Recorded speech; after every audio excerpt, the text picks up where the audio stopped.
I'm Christopher Titus, and this is the Armageddon Update. How you guys doing? Seriously, I'm sending you love. I won't be sending you toilet paper because, like you, I am also hoarding butt wipe like it's the antidote.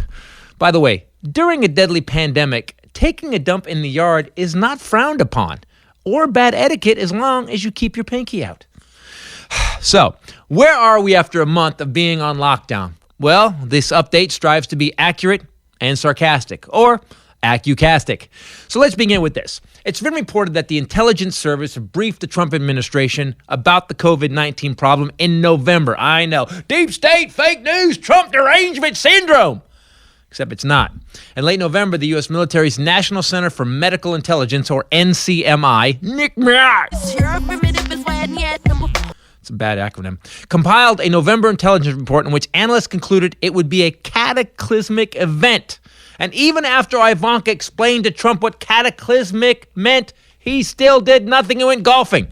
But in November, he only golfed 3 days because he knew that this was coming, and he sprung into action to move heaven and earth to prepare the country for a worldwide pandemic that was going to kill millions.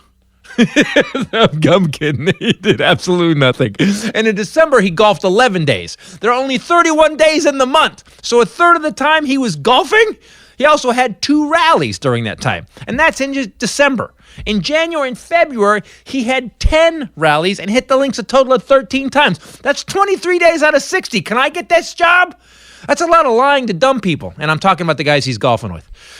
So let's move on, because we all know that sweet potato Hitler has crapped the bed in this COVID-19 situation harder than a narcoleptic that had its sphincter removed and refuses to eat anything but Chipotle.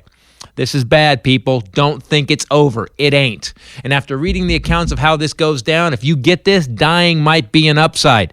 Our friend and first video podcast guest, Kathy, cut off his head, Griffin. I gotta be honest. The longer he's in office, the funnier that picture gets. Anyway, she went through it, and it is brutal. If you live, here's how it's gonna go. 5 days of nothing except spreading your disease on people that you love. Then you're going to get a fever of 101 or higher. Then you're going to get a headache like you went on a 2-week vacation with your in-laws. And then your body's going to feel like it's in the 10th round of Floyd Mayweather. Then your breathing is going to feel like your lungs have been corked.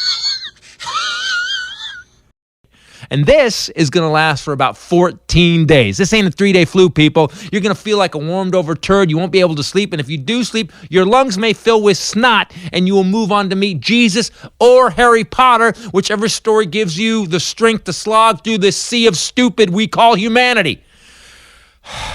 So stay home. Come on. Stay in and live, people. This is worldwide, from China to Britain, South America, to Africa, all the way to Australia. This is bad, and you need to take it serious. And to all of our healthcare workers, thank you for your time and your commitment.